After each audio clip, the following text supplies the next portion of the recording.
Okay, so today we are installing the OutEquipPro Summit 2 rooftop air conditioner. Right, we're at my old man's because he's got all the gear here. Ladder.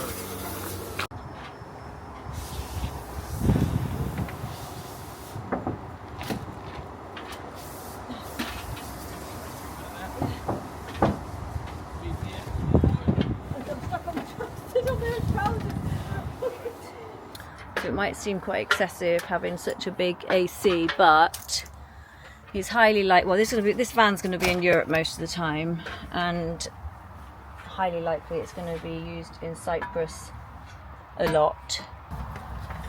For the first time ever, Pascal's actually reading the instructions. Okay. Babe, are you going to drill for me? No, I'll hold. Right, we're drilling through the roof so that we can kind of cut on the outside. So it's going to go here.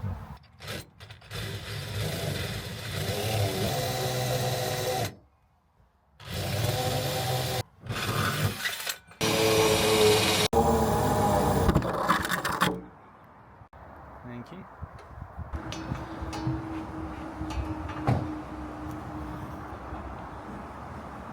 We've marked out the position using the template.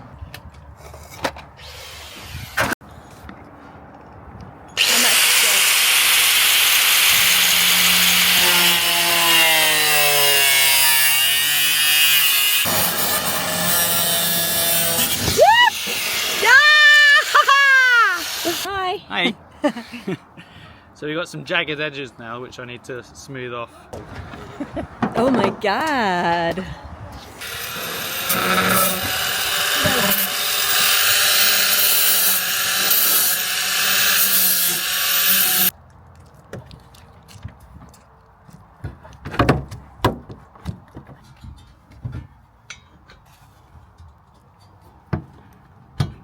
So there's some through bolts that go in here. I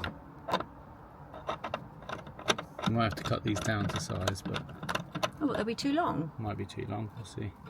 Just because this is built for like lots of different roofs. Oh, I see. Is there not shorter ones in the bag?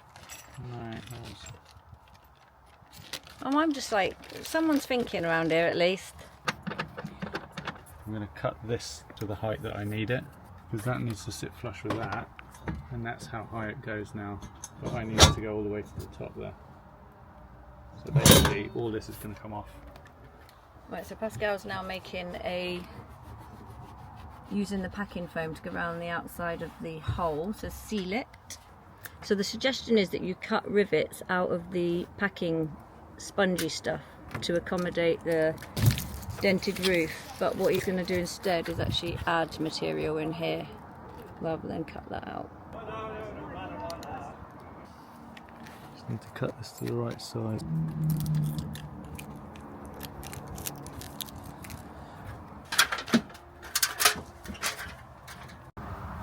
Bolt it down. What about this trunking stuff? This is going to go along the front probably in there. Yeah, but how's it coming in from outside? It's just through that seal. It's just literally pushing the seal down. Oh, so okay. So I didn't need to cut this. See this plastic that I thought was going to be in the way, it's not. Okay. So you don't have to cut any of the spongy stuff you just put in? No, the spongy stuff is just like going around it. Okay. It does say in the Instructions. instructions that you can do it this way. So do those bolts need to be cut down? Yeah. That's annoying. So what are you thinking? Do it from the outside? Drill from the outside, straight through into here. That's where all the power goes through anyway. So we're drilling another hole. Yeah. Yeah.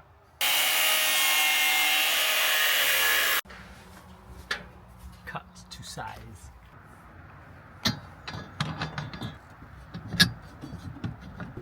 Is it going flush now? Yeah. Nice. Hopefully.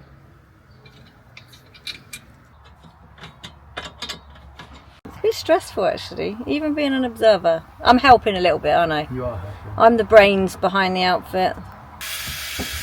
Puddin', what are you doing?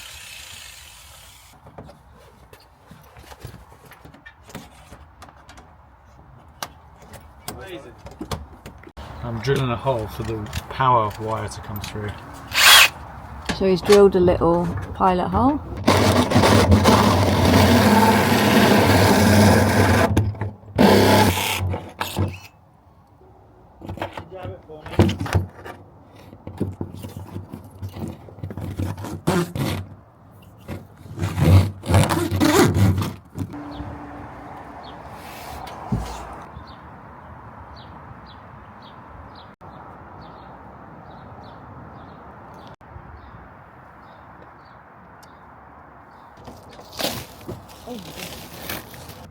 So I'm going to probably cut this down by half so it can slip onto there and be flush with this. Looking good so far. It does, it looks very bloody professional. Very happy so far. Good.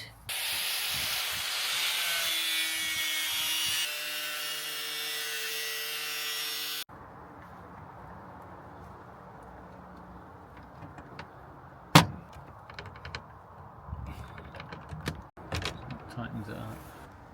What is thou doing? Connecting all the connectors. So they decide to go in. There we go. That's the temperature sensor. It just needs to be zip tied there so it's in the airflow. Right, try and push it all in without breaking anything.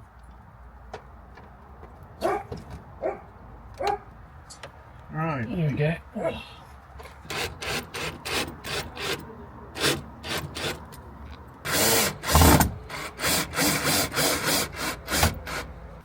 I mean, it looks cool. Just connecting it up to the battery for now. This one. Okay, leisure battery underneath. Yeah, leisure battery. Just because it's quicker. Just going to connect this to this. Oh, I had something beep. That sounds promising. Oh, we have power! Oh my god, oh my god. There's actually air coming out. So I'm guessing 68 Fahrenheit. Are you a bit clever? that was fun to do. It was stressful for me. It's hard work. Temperature goes from 16 to 30 degrees. There's loads of fan speed modes, and these things twizzle around to go anywhere you want them to. So it's powered on 12 volt, 24 and 48, depending on your requirements. So we wanted to really put this to the test. So we've got a thermometer starting on 25 degrees centigrade. And you can see very quickly it got down to 9. So it's got remote control, timers, sleep mode, things like that. You can adjust the temperature and the speed on both this and the ceiling unit. It's pretty strong. Yeah, so it's going to be a total game changer when we go into Europe, especially if we take the van back to Cyprus. But having said that, the whole of Italy is having a heat wave at the moment. So Scorchio, yeah, it's going to be amazing. I think one of the things you noticed was the fact that there was some tweaks that you had to make to fit it in here, because obviously this is only a tiny little van with just a metal roof, but there was enough capacity on it, both in terms of height and cable length and things like that, that it could have gone into an absolute beast of a vehicle. And I think, you know, we were a bit worried about the size actually when we first started installing it in here, but I think you'll agree it's kind of, I mean, we don't really walk in this area anyway. Obviously our headroom is key in here, and it's just gone in with no like impact at all to the there's probably space. An inch been taken off. That's all it's done. Yeah. So yeah, now we just need to make sure that we make the van a little bit more stealthy, because obviously we've got the box on the roof.